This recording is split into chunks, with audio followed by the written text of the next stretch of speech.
A lot of my aha moments about home didn't come from books or Pinterest. They came from visiting other people's houses. Walking into a place that isn't perfect at all, glass on the table, blanket on the sofa, a bit of life everywhere, but somehow it still feels calm instead of chaotic. One day, I watched a woman in her 60s just move around her kitchen. She never cleaned in a big way. She just kept doing tiny resets, picking up a glass, wiping a bit of counter, dropping a few things into a basket. Each one took seconds, but together they kept the house in a soft, good enough state. I went home wondering, if I don't have extra time or energy, could I just copy those tiny resets in my own messy, busy house? In this video, I'm sharing 6 small habits exactly like that. Little reset moments that only take a few minutes, but make your home feel noticeably lighter without turning you into a different person. If you've been craving a space that's less loud and a mind that isn't so overloaded, stay with me, because the first habit, just 10 items and a 1-minute floor sweep, might be the tiny shift that completely changes how you feel about cleaning. Before we talk about the kitchen or paperwork, I want to start with the tiniest habit that saved me from that helpless feeling every time I looked around my messy house, the just 10 items habit. There were days I would stand in the middle of the living room, look around, and feel defeated. The chairs were covered in jackets, the coffee table full of cups, that corner had toys everywhere, the path from the door to the kitchen was lined with shopping bags, boxes, random things. I'd scan the room once and my brain would just shut down. It wasn't that I didn't know how to clean, it's that the thought I have to clean all of this hit me so hard that I wanted to walk straight back into my room and pretend I didn't see anything. It took me a while to realize the problem wasn't laziness, it was that I kept giving myself cleaning projects that were way too big. Clean the living room, tidy the whole downstairs, sort all the kids' toys. Those are huge tasks for someone who's already tired and mentally overloaded. So, I changed the assignment. Instead of tonight, I have to clean the living room, I told myself, tonight, I'm just gonna pick up 10 things, then do a 1-minute floor sweep. That's it. It sounds almost silly, right? But because it was so small, my brain didn't rebel anymore. Here's exactly how I do it. After lunch and again at night before bed, I set a 2 to 3 minute timer. I grab a small basket, the kind you'd normally use for random bits and pieces, and walk through the messiest spots around the sofa, the coffee table near the TV, the path from the door to the kitchen. I count out exactly 10 items that are not where they belong: my husband's jacket thrown over a chair, the half-finished milk box my kid left on a shelf, a comic book lying in the middle of the table, the TV remote on the floor, a shopping bag dropped in the hallway, a pair of socks kicked off into the middle of the room. Every single thing I pick up goes straight back to its home jacket on the hook milk box in the trash. Book on the shelf, remote on the table, shopping bag hung near the kitchen, socks into the laundry basket. I try really hard not to create new temporary piles on a chair or a table, because I've seen too many times how those "I'll put it here just for now" spots turn into new clutter zones. When I hit 10 items, I stop, even if my eyes can still see plenty of mess around me. After that, I give myself 1 more minute to sweep or wipe the floor in the area I just walked through. In front of the sofa, the path to the kitchen, around the dining table. Not the whole house, just one small section. That 1 minute doesn't turn my home into a showroom, but it's enough so that when I walk through, I don't feel crumbs under my feet or see little bits of trash everywhere. The cumulative effect is what really surprised me. 10 items at 2 times a day, 140 items a week, going back to where they belong. There's no dramatic today I deep cleaned the whole house moment, no heroic cleaning sessions, but after a few weeks, I realized the corners that used to make me sigh every time I looked at them now looked okay. And honestly, okay is more than good enough when you're in a season where just staying afloat already takes so much energy. The thing I keep reminding myself is, let it be small. There are days I'm exhausted and can only manage 5 items. There are days I only do the floor and skip the 10 things. And I decided I'm not going to use those days as proof that I'm failing, but as proof that today I still did something for my home, and that's enough. That tiny, consistent something is what stops everything from exploding into a giant, overwhelming mess again. If just hearing the word cleaning makes you want to sigh right now, start with this 10 items plus 1-minute floor sweep habit before you think about any bigger plan. And once those little corners start looking less chaotic, you'll finally have a bit more breathing room to touch the next piece of the puzzle, how you start your mornings, so you don't feel like you've already lost the day the moment you wake up. The things I'll share in future videos will follow the same rhythm. Each time, we'll only touch one tiny piece. But as they start to stack together, the way you feel about your home will quietly shift. If you see yourself in any part of the story, you can treat this channel as a little checkpoint to come back to now and then pick up one more small idea and take it home to try. The funny thing is, sometimes it's exactly that next tiny idea that ends up being the one you wish you'd known years ago. After my evenings started to feel a little lighter thanks to the 10 items habit, the next thing I had to deal with was my mornings, because no matter what I did the night before, I kept waking up feeling like I was already one step behind everything. For a long time, my day always opened with a small punch in the gut.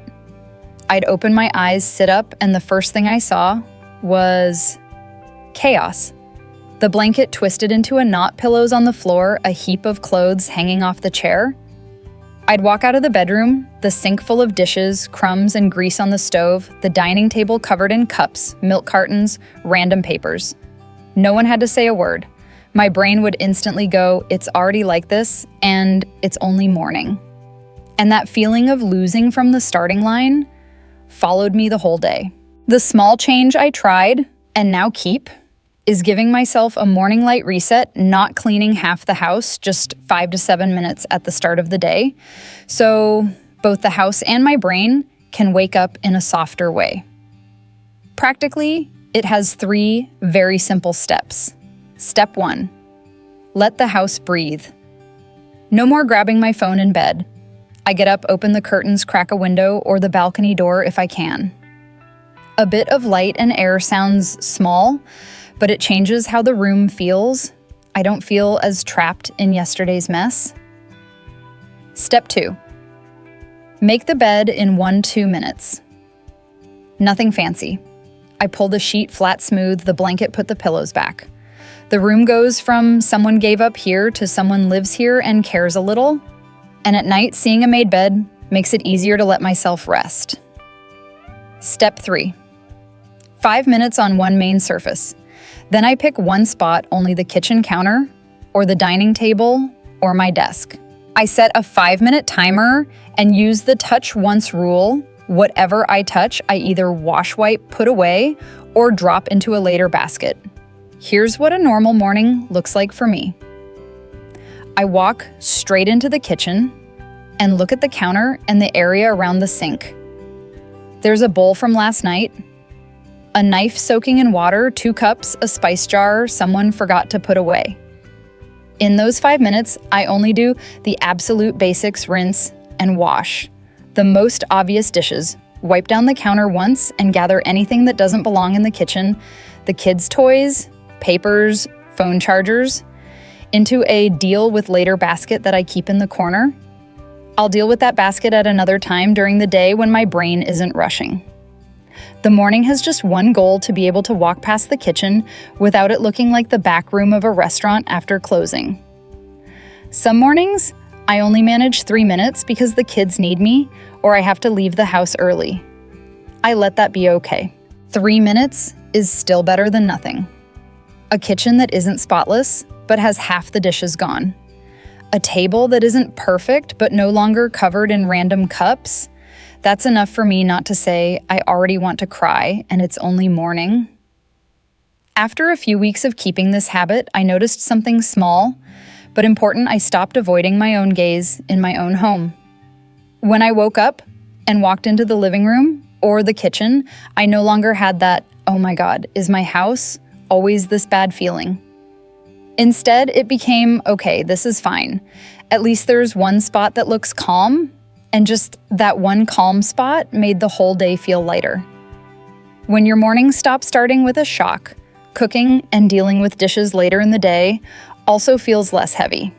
And that's when I finally had the energy to face the next big stress zone, the kitchen, and that never-ending pile of dishes, the place that so easily pushes us back into, let's just order takeout and forget it mode. Once my mornings stopped attacking me, the next thing I had to sort out was the kitchen.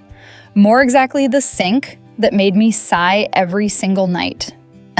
It was the same scene over and over late evening. Everyone finished eating and drifted off to their own corners, and I'd be standing there staring at a mountain of pots, pans, plates, and glasses. My back already hurt just looking at it, and in my head, the bargaining would start. Can I leave this for tomorrow? But tomorrow, I'll probably be just as tired. Over time, I realized the problem wasn't the food. It was how I was using the kitchen, pulling out every single thing as if someone else would come clean up after me. So I changed the goal. It was no longer the sink must be empty, but let the dishes feel less heavy on a normal day. The first thing I did was intentionally use fewer items.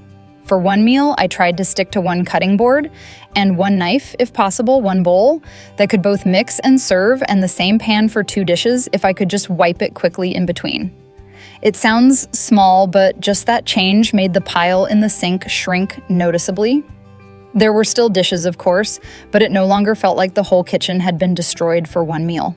Next, I started cleaning while I cooked, but in a way that actually fit my energy.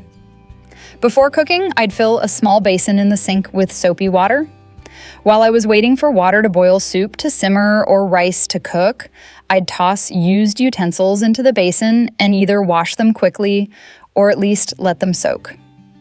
If I had 30 seconds, I'd wash exactly one item, not try to conquer everything. The whole point was simply not to dump the entire mess onto the end of the day completely exhausted version of myself. Future me deserves a sink that's a little less terrifying. I added one more tiny thing. Everyone in the house has 1-2 priority bowls or cups they mostly use during the day.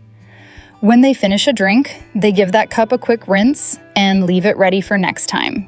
After a snack, they wash that plate instead of grabbing a new one. No one does it perfectly, but even a few people trying means the number of random glasses and cups popping up everywhere drops a lot. A normal evening now looks like this. I cook rice soup and one stir fry, using one cutting board, one knife, one bowl, one pot, and one pan. While the rice is cooking, I wash the knife and cutting board. When the stir fry is simmering, I wash the bowl. After we eat, there are still dishes in the sink, but it's just a few plates, the pot, and the pan, enough that I can look at it without feeling overwhelmed. Some nights I wash everything. Some nights I just tackle the hard stuff first and leave the rest for the next morning's reset. The most important shift is this: I no longer judge myself based on whether the sink is empty at 10 p.m. The goal isn't a perfect kitchen, it's a kitchen that doesn't make me afraid to cook. And once the kitchen stopped swallowing all my energy, I started to see another quiet source of chaos. Much more clearly, the pile of papers, mail school notes, and bills that seemed to spread from the front door onto every table and counter. That's when I needed the next habit, creating a simple landing spot for everything that enters the house before it takes over the whole place. When the kitchen finally started to feel less stressful, another type of clutter became very obvious. All the things that come into the house with us and then have nowhere to land. My home was always the same story. Someone comes in and throws the mail on the dining table. The kids bring home school papers and leave them on the kitchen counter. Keys get dumped on a chair. Bags hang off a door handle. Bills stay stuffed in a jacket pocket. Flyers get shoved into a random corner. By the weekend, The dining table looks like a paper storm just passed through, and every surface near the door is half storage, half trash can. The most frustrating part wasn't even how messy it looked, but the feeling that all the important things were buried somewhere in that mess: bills that needed to be paid, forms that needed to be signed, appointments. I shouldn't forget, my brain was constantly holding this vague to-do list. Remember to look for that later, don't forget that thing, because clearly there was no place in the house that could hold it for me. What actually helped wasn't buying a fancy filing cabinet or magically becoming more organized. Malamat viek rutnya, rutdoithung, creating a simple landing spot right by the door and deciding that whatever comes into the house has to pass through that spot first. I picked a tiny, easy-to-see corner, a bit of counter near the door, a small shelf, and put there a shallow tray for mail and papers, a spot for keys, and a fixed place for the everyday bag. Nothing fancy, just clear new things come in, they rest here. Then I started using a simple touch once rule for papers at that spot. Every paper that comes into the house gets sorted quickly into 4 groups, needs action, needs to be kept read later, or throw away. Anything in the last group goes straight into the trash or recycling. The other 3 have simple homes. This week tray for things to do, at a keep spot for important documents, and a read later tray for non-urgent stuff. To stop it from quietly piling up again, I give this area 10 minutes once a week, usually one evening midweek. I just stand there, clear the this week pile file, the to keep papers, and toss anything in. Read later that I clearly don't care enough to read. When the 10 minutes are up, I'm done. It doesn't need to be perfect. The result is that the dining table isn't buried in paper anymore, and my brain doesn't have to constantly hold a vague list of I think there was a bill somewhere. School notes have a place to land. Important envelopes don't disappear under takeaway menus, and when I walk through the door, I'm not hit in the face by a pile of unfinished tasks on every surface. New things still come in, they just have a safe, temporary place to sit. And once that doorway stopped feeling chaotic, I could finally pay attention to another key moment in the day, the time right before bed. Even with a tidier house, I was still climbing into bed with a head full of unfinished things. That's when I knew I needed the next habit, a gentle, soft landing at night for me and for the home. By the time the dishes felt lighter and the doorway stopped yelling at me, there was still one moment of the day that stayed heavy, the moment right before bed. Most nights used to end the same way. I'd walk through the house turning off lights, and thay vi kam thay sangmut ngay, Roy, my brain would start quietly listing everything I hadn't done. Toys still on the floor, laundry still in the basket, cushions all over the sofa cups on the coffee table, crumbs near the dining table. I'd crawl into bed with my shoulders tense, thinking, my day lalai bat do tu dong nai nua. I realized I didn't just need a clean house. I needed a way for my day to land softly, even if the house wasn't perfect. That's where this habit came, in a small evening soft landing, 5-10 minutes where I reset the house just enough for tomorrow and reset my own thoughts a little. First, I take a small basket and slowly walk one loop through the living room and hallway. I only pick up the things that I know will really bother me. If I see them first thing in the morning, a blanket thrown on the floor and unwashed glass, a sock in the middle of the walkway, toys in the middle of the room, a book left open on the sofa, anything that belongs in another room goes into the basket. Anything that belongs in that room gets put back where it should be, so it looks a bit tidier. Then I choose one spot I know I'll see first in the morning, usually the view from the bedroom door. I tidy just that view so it feels calm, straighten the sofa cushions fold, or neatly drape the blanket, clear some clutter off the table, and leave only a few small things, like a candle or a book toss, the bigger toys into a basket. I stand right where I'll pass.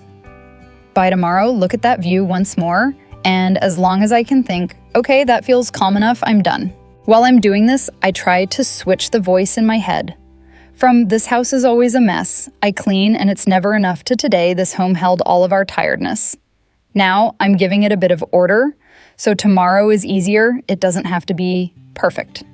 Then I turn off the bright ceiling lights, leave just a small warm lamp on, take one last look at the room and switch it off as I walk into the bedroom, like closing a little cafe for the night. When my evenings started to end more gently, I finally had enough calm to look at a deeper kind of clutter. All the spots I'd been telling myself I'll deal with that later for months. The drawer I don't dare open the bottom of the closet stuffed with things, the basket I pretend not to see. That's when the last habit showed up, a small weekly ritual to slowly tame those someday zones without overwhelming myself. When my evenings started ending more gently, I finally had enough calm to notice a different kind of clutter. The saved, for later zones, the drawer I never opened the bottom of the closet full of mystery stuff, the basket I pretend not to see. For years, those places lived in my head as big projects. Declutter that wardrobe deal with that box, sort all the papers. So, of course, I kept waiting for a magical, free, energized, motivated day that never came. So I shrank the whole thing down. Now, once a week, I give myself just 15 minutes for one deep little spot. Same time, every week timer on. When that moment comes, I pick a tiny area. One drawer, half a shelf, the bottom of a cupboard, a single basket, the top of a nightstand. If I can describe it in a short phrase like top drawer, it's small enough.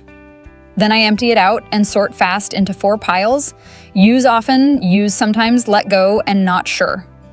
Let go goes straight into trash donation. Use often goes back front and center. Use sometimes goes further back or into a labeled box, and not sure gets one small decide later box, so my hesitation doesn't block the whole thing. When the timer rings, I stop. The goal isn't perfection, it's simply being able to say, this is clearly better than before. Maybe now the everything drawer opens, and you can actually find scissors, or the basket by the sofa only holds blankets instead of random junk. Week after week, these tiny improvements add up. It breaks the I'll deal with it later spell turns shame-filled corners into normal, usable spaces and quietly proves to you that you can change your home without burning yourself out. After a few months, the house starts to feel less like storage and more like a place you can breathe in. And you stop seeing yourself as the woman who can't keep up and start seeing someone who is steadily, gently taking care of her space. One habit, one spot, one small, deep area at a time. Everything we talked about today isn't about flipping your whole house upside down. It's just a handful of small habits spread gently through the day so your home feels a bit less chaotic and your mind a bit less tired. You don't have to use all of them.